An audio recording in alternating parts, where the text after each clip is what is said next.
নির্বাচনের দিন যে গণভোট অনুষ্ঠিত হবে সেই গণভোটে হাতে যাতে আপনি ভোট দেন, মানে ভোট দেওয়ার জন্য এক ধরনের প্রচারণা চলছে। এটা নিয়ে আমি কথা বলেছি যে সরকার অথবা সরকারের কোনো প্রতিষ্ঠান তারা কি গণভোটে নির্দিষ্ট একটা মার্কার পক্ষে নির্দিষ্ট একটা পক্ষে ভোটের জন্য প্রচারণা চালাতে পারেন কি না, এটা নৈতিক ব্যাখ্যাটা কি হতে পারে তা নিয়ে আমি মোটামুটি কথা বলেছি এবং এটা আপনারা দেখেছেনও বটে। কিন্তু প্রশ্ন হচ্ছে, আবারও আমি ওই প্রসঙ্গটা আসছি যে জুলাই সনদের জন্য যে এই যে রেফারেন্ডামটা হচ্ছে, গণভোটটা হচ্ছে, এটা হচ্ছে জুলাই সনদের উপর। জুলাই সনদটাকে আপনারা পাস করতে চান কিনা, মানে এই জুলাই সনদের উপর 4টা প্রশ্ন আপনাদের সামনে রাখা হবে এবং আপনি যদি হাঁ দেন তাহলে 4টাই হাঁ হবে, আর যদি না দেন তাহলে 4টাই না হবে। এবং প্রচারণাটা কীভাবে চালানো হচ্ছে এটা নিয়ে আমি একটু পরে কথা বলছি।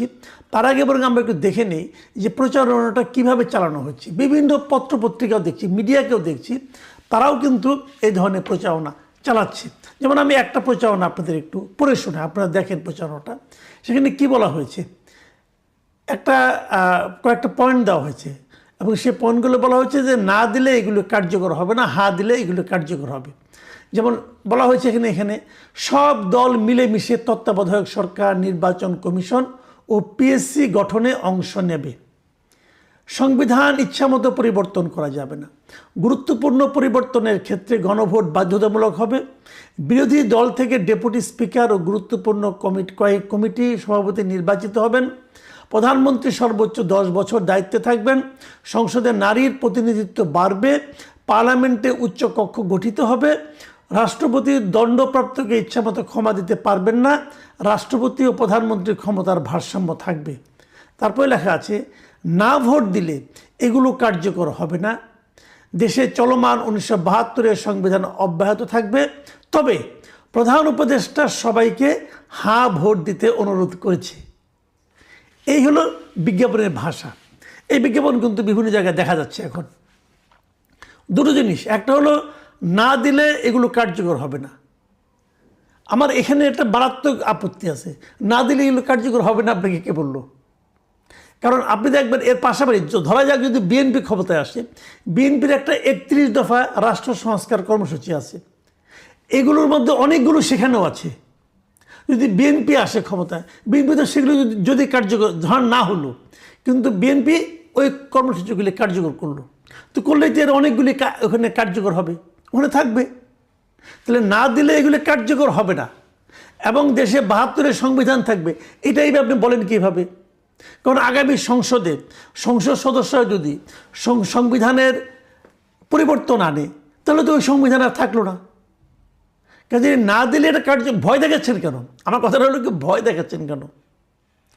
আর প্রধান উপদেষ্টা সবাইকে হাত দিতে অনুরোধ করেছেন, এটা কিন্তু একটা মারাত্মক, যারা এই বিজ্ঞাপনটা করেছে তাদেরকে আমি বলছি, এটা কিন্তু একটা মারাত্মক আত্মঘাতী আপনার প্রচারণা চালাচ্ছেন। কারণ প্রধান উপদেষ্টা যদি কোনো কিছুতে দেওয়ার জন্য সবাইকে অনুরোধ করে, আমার তো মনে হয় এটা বুমেরাং হয়ে যাবে। প্রধান উপদেষ্টা বলে যে সবাই মিলে হাত দেন, তাহলে প্রধান উপদেষ্টার উপর যারা ক্ষিপ্ত আছেন, বিরক্ত আছেন, তারা যে উল্টা যে না দিবেন, মানে আত্মঘাতী সিদ্ধান্ত কেন নিচ্ছেন আপনারা, আমি বুঝতে পারছি না। যাই হোক, এই যখন এটা ছাপা, এর যখন প্রচার হচ্ছে, তখন বিপরীত দিকে আমি সোশ্যাল মিডিয়ায় আরেকটা বিজ্ঞাপন দেখলাম, আরেকটা প্রচারণা দেখছি। সেখানে হলো যে গণভোটে না ভোট দিন, এরাও আবার প্রচারণা করছে যে আপনি না দেন এবং না ভোট দিলে কি হবে সেটা বলে দিচ্ছে।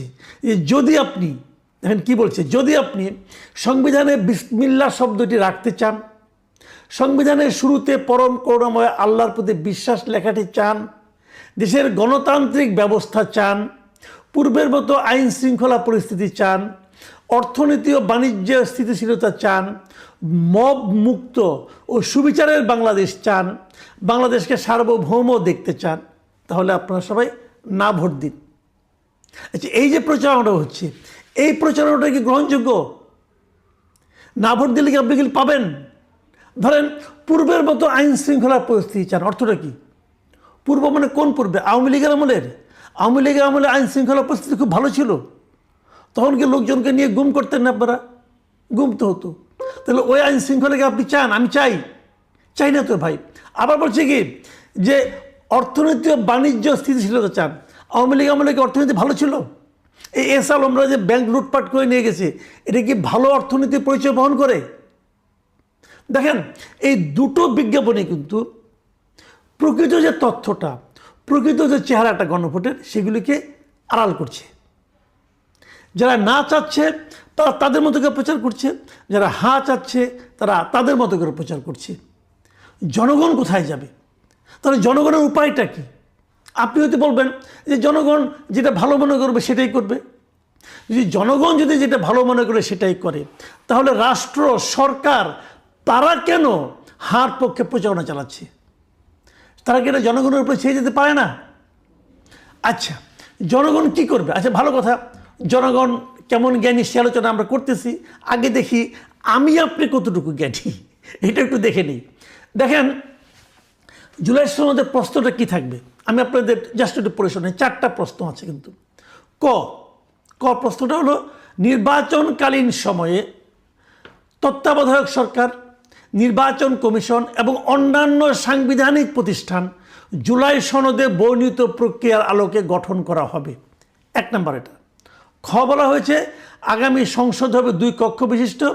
জাতীয় সংসদ নির্বাচনে দলগুলোর প্রাপ্ত ভোটের অনুপাতে 100 জন সদস্য বিশিষ্ট একটি উচ্চ কক্ষ গঠিত হবে এবং সংবিধান সংশোধন করতে হলে উচ্চ কক্ষের সংখ্যাগরিষ্ঠ সদস্যের অনুমোদনে হবে। এটা 2 নম্বর। আর 3 নম্বর হলো, সংসদে নারীর প্রতিনিধি বৃদ্ধি, বিরোধী দল থেকে ডেপুটি স্পিকার ও সংসদীয় কমিটির সভাপতি নির্বাচন, প্রধানমন্ত্রীর মেয়াদ সীমিতকরণ, রাষ্ট্রপতির ক্ষমতা বৃদ্ধি, বিচার বিভাগের স্বাধীনতা সহ বিভিন্ন বিষয়ে যে 30টি প্রস্তাবে জুলাই জাতীয় সনদে রাজনৈতিক দলগুলোর ঐক্যমত্য হয়েছে, সেগুলো বাস্তবায়নে আগামী নির্বাচনে বিজয়ী দলগুলো বাধ্য থাকবে। এবং ঘ হচ্ছে, জুলাই সনদে বর্ণিত অন্যান্য সংস্কার রাজনৈতিক দলগুলোর প্রতিশ্রুতির অনুসারে বাস্তবায়ন করা হবে। দেখেন, এই যে 4টা, এই 4টার মধ্যে আপনি যে পড়লাম, আপনি কি বুঝলেন ভাই বলেন? আপনি কতটুকু কি বুঝেছেন আমি জানি না। আমি এটা নিয়ে মোটামুটি স্টাডি করেছি এবং স্টাডি করার ফলগুলো আমি বলি। গ যেটা আছে, ওই যে নারী সংসদ বৃদ্ধি, প্রতিনিধি বৃদ্ধি, বিরোধী দল থেকে ডেপুটি স্পিকার, এই যে বলা হয়েছে, এখানে এরকম 30টা প্রস্তাবে সবগুলি দল একমত হয়েছে। যেগুলোতে সবগুলি দল একমত হয়েছে সেটা তো হয়ে গেল, তো সেটা আপনি বলতে পারতেন যে ওইগুলি সবাইকে মানতে হবে। আর প্রথম যে 2টা বললাম সেগুলো তো সবাই একমত হয় নাই। যেমন ধরেন, 2 কক্ষ বিশিষ্ট সংসদ এবং উচ্চ কক্ষে পিআর পদ্ধতিতে নির্বাচন, এটা তো বিএনপি একমত হয় না এখানে। তাহলে ওটা আপনি দিলেন কেন? তাহলে যদি জনগণও বলে যে হ্যাঁ, তাহলে বিএনপিকে মানতে হবে, তো বিএনপি একমত হয় নাই। আবার ধরেন, নির্বাচনকালীন সরকার, তত্ত্বাবধায়ক সরকার সবাই একমত হয়েছে, নির্বাচন কমিশন নিয়েও সবাই একমত হয়েছে, কিন্তু অন্যান্য সাংবিধানিক প্রতিষ্ঠান এইটার যে গঠনের যে প্রক্রিয়া, এই প্রক্রিয়া সবাই একমত হয় নাই। বিএনপি সহ 7টা দল এটাতে একমত হয় নাই। কেন হয় নাই সেটা একটু বলি, একটু বললে আপনি বুঝবেন যে কেন একমত হয় নাই। আপনি বিএনপি জায়গায় থাকলে আপনিও একমত হইতেন না। আমি আপনাকে এক্সাম্পল দিয়ে বলি। যেমন ধরা যায় সাংবিধানিক পদগুলি কি, যেমন সরকারি কর্ম কমিশন মানে পিএসসি, যেমন ধরা যায় আপনার দুদক, এটা হলো পিএসসি, এটা হলো একটা সাংবিধানিক পদ। ন্যায়পাল, এটাও একটা সাংবিধানিক পদ, এবং মহা হিসাব নিরীক্ষক, এটাও সাংবিধানিক পদ। তো এই পদগুলি যে নিয়োগ করা হবে, গঠন করা হবে, সেখানে যে প্রক্রিয়াগুলি বলা হয়েছে সেখানে বিএনপি একমত হয় নাই। বিএনপি সহ 7টা দল আপত্তি করছে। আচ্ছা, কেন আপত্তি করছে এই যে একটু আপনাকে বুঝিয়ে বলি, একটা জিনিস খেলে বুঝিয়ে বলি। এই যে সরকারি কর্ম কমিশন আছে মানে পিএসসি, যেটা এখানে 7 জনের একটা কমিটি হবে। সেই কমিটির লোকগুলি কীভাবে নিয়োগ করবে, মানে আপনার এই যে পিএসসি যে গঠন করা হবে, পিএসসি গঠনের জন্য 7 জনের একটা কমিটি থাকবে। সেই কমিটিতে কারা কারা থাকবে? সরকারি দল থেকে থাকবে মাত্র 2 জন লোক, একজন হলো স্পিকার এবং হলো হুইপ, তাদের চিফ হুইপ। আর বিরোধী দল থেকে থাকবে ডেপুটি স্পিকার, বিরোধী দলের হুইপ এবং দ্বিতীয় বৃহত্তম দলের একজন প্রতিনিধি, এবং তার সঙ্গে থাকবে যে শিক্ষা অথবা স্বাস্থ্য বিষয়ক যে সংসদীয় কমিটি আছে, স্থায়ী কমিটি, তার সভাপতি যেটা হবে বিরোধী দলের, এবং জনপ্রশাসন স্থায়ী কমিটির সভাপতি উনিও থাকবেন বিরোধী দলের।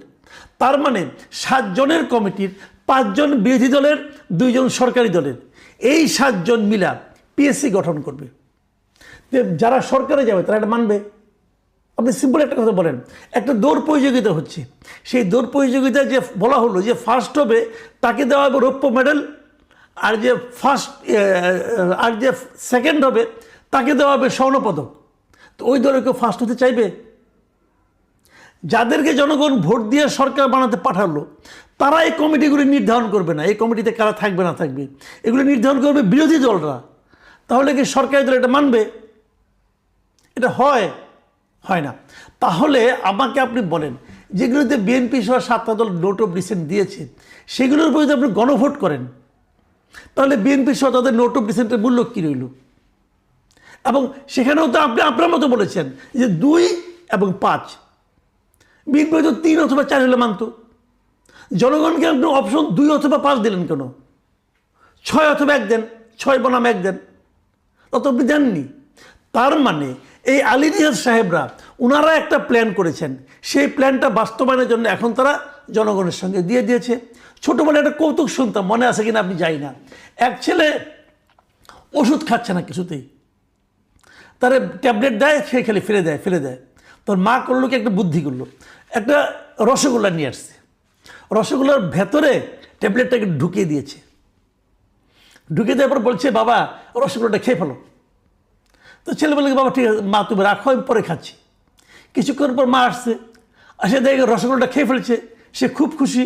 বাবা তুমি রসগোল্লাটা ঠিক মতো খেয়েছো তো? হ্যাঁ মা আমি খেয়েছি, তবে ভেতরে একটা বিচি ছিল, বিচিটা ফেলে দিয়েছি। তো এই আলী রিয়াজ সাহেব, ডক্টর ইউনুস, ওনারা মিলেমিশে আমাদেরকে একটা এই গণভোট নামক রসগোল্লা ধরাই দিছে। এখন নির্ভর করছে আপনার উপর, আমার উপর, আমরা কি ওই বিচি সহ রসগোল্লাটা খাবো নাকি বিচিটা ফেলে দিয়ে খাবো। তারা কিন্তু আমাদের সেই অপশনটা দিচ্ছে না, বলছে খেতে হলে বিচি সহই খেতে হবে, আর না খেলে তুমি রসগোল্লা খেতে পারবে না। এটা ভাই হয় না।